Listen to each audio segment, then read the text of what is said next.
এবার নবীন মন্ত্রে হবে জননী তোর উদ্বোধন। এবার নবীন মন্ত্রে হবে জননী তোর উদ্বোধন।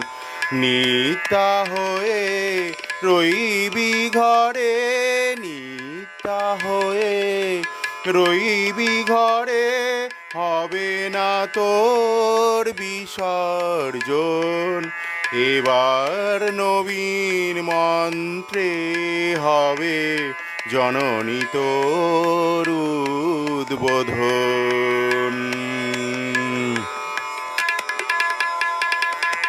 সকল জাতির পুরুষ নারীর প্রাণ সেই হবে তোর পূজা।